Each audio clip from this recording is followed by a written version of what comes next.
Hello and welcome to Behind the Scenes with the Ranfurly Shield. I have got the great pleasure of having Richard Kinley to join me from Otago Rugby. He's the general manager there. Welcome, Richard. How are you doing?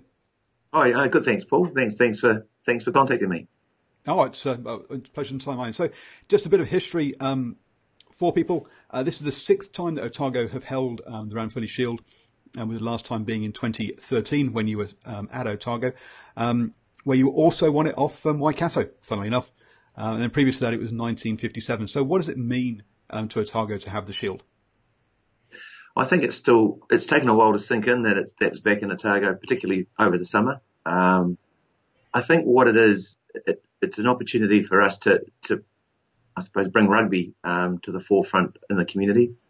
And as I said to the local media down here, it's certainly not a revenue motivation. It's actually just an awareness and an opportunity to go out to the community and promote rugby right through from schools, clubs, businesses. It's just a fantastic opportunity. Yeah, and the boys were extremely noisy in the change rooms in Waikato when they won that. I was in the tunnel at the time. Afterwards. I saw a tweet about someone who was ecstatic about sitting in the stands with his dad, who'd had three losing Shield challenges for Otago. I mean, have you had all those sort of stories coming in as well? Well, you've actually hit something on the head that I think is really important and that people have maybe overlooked. There's been a few comments that the Shield doesn't hold, I suppose, the mana or the power that it once did, and you've hit it on the head. To see the reaction of those players, young boys who 22, 23 years of age, and what winning the Ranfurly Shield meant to them, I think probably sums up what it means to maybe Otago and the bottom half of the South Island, but it is an important bit of rugby history, and we're just proud to be part of it. It most definitely is. So 9 months until you have to, well, something like that, until you have to defend it. So does it just sit in a cupboard and get dusty, or what are you going to be doing with it? Yeah, really good question. We've had so many requests that we've actually had to set up a Ranfurly Shield calendar. So we've had requests from AMP society, racing clubs, schools, clubs, all over the community, just wanting to be part of having, I suppose, an opportunity to connect with the Ranfurly Shield. So again, as I said it before, it's a great opportunity just to promote rugby, and we'll be endeavouring to get it to as many public occasions and opportunities as we can. So does that mean you have to go out and hire yourself a Shield curator for the summer? Someone that's their sole job is walking around with it?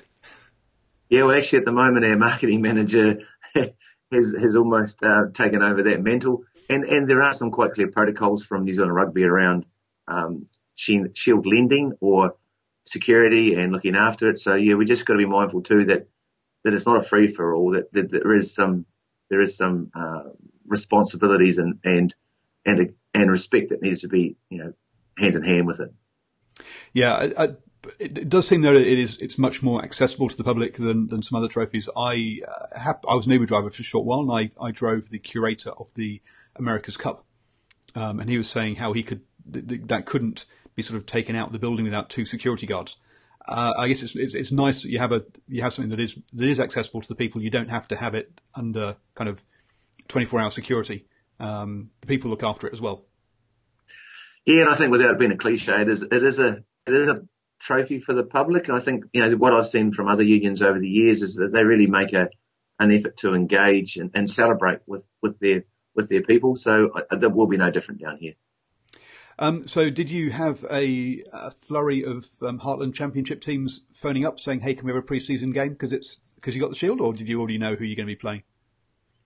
No, we had a flurry over the last 7 days or so, which is great because I wasn't sure being at this end of the country whether we would get a number of challenges. So we have, with the odd cheeky Mitre 10 Cup one coming in as well. So we'll work through that process in the next couple of weeks, just around one thing we're mindful of is the Ranfurly Shield's important, and so is the Mitre 10 Cup competition. So it's around how we balance the pre-season calendar with the proper Mitre 10 Cup calendar as well, because obviously we'll have some challenges, hopefully 5, R5 defences through the Mitre 10 Cup season as well. So we just got to be mindful that we don't, I suppose, use too much energy in that pre-season. So I noticed that most unions in the last 3 years have had 2 pre-season challenges against Heartland Union. So we're possibly likely to follow that as part of our pre-season calendar as well. So, sorry, did you say that one of the Mitre 10 Cup teams has said, hey, can we have a pre-season challenge? Oh, there's always, I'd imagine there's always a couple that come in and want a pre-season game. And that's fair enough. And look, we do play other Mitre 10 Cup unions as everyone does in their pre-season build-up. So it was just, do we double it up as a Shield defence? No, we don't.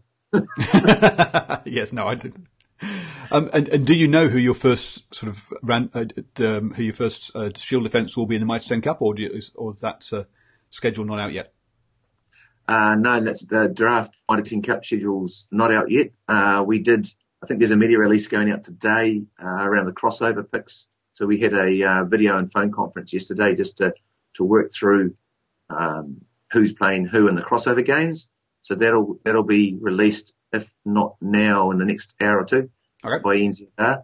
And then there'll be a draft draw comes out, obviously plugging all that together, we hope soon. So we know round by round whether we're home and away and which ones obviously will be Shield games. Looking at it, after your sort of couple of games with Hawke's Bay last season and were sort of losing at home and then beating them in the semi-final, they were the ones that took the Shield off you last time. For me, I'll be honest, that's one that I think would have a great storyline. But as you had them at home last season, I guess it's an away fixture next year. Likely to be. I mean, for us, Southland, obviously there's a huge rivalry between Otago and South, and it's a huge historical game, and it's a game of significance, I suppose, when you look at the Mitre 10 Cup. So our preference, whilst it's difficult to get everything you want, would be, the idea would be first round or second round, our first home game, home against Southland, Saturday afternoon. That would just be, it'd be a massive occasion for us and Southland. It'd be huge. Oh, that would be great. As you say, it's the Shield is fantastic to have and to connect with the community, but the Mitre 10 Cup games, you've got to prepare for them properly. I had a quick chat with Ben Herring after the final. He mentioned he'll be having the club players over to his house and be doing sort of curry dinners to keep the team together. What are his curries like? Is his curry skills any good? That's a good question. He hasn't invited me for a curry yet, so I don't know actually. Oh, dearie me. So there you go. So Ben, if you watch this, you need to invite the boss over for curry. Thank you very much for your time, Richard. It's great to have a little get an insight into how much the Ranfurly Shield means, and interesting to see how much of a buzz it's caused is fantastic news. Thanks a lot. Thanks, Paul. Thank you everybody for watching that. I will be back obviously next season doing my round with all my Mitre 10 Cup games. So please do look out for other behind the scenes chats. And don't forget to subscribe up there. And there's 2 videos over there that you'll enjoy. Thank you.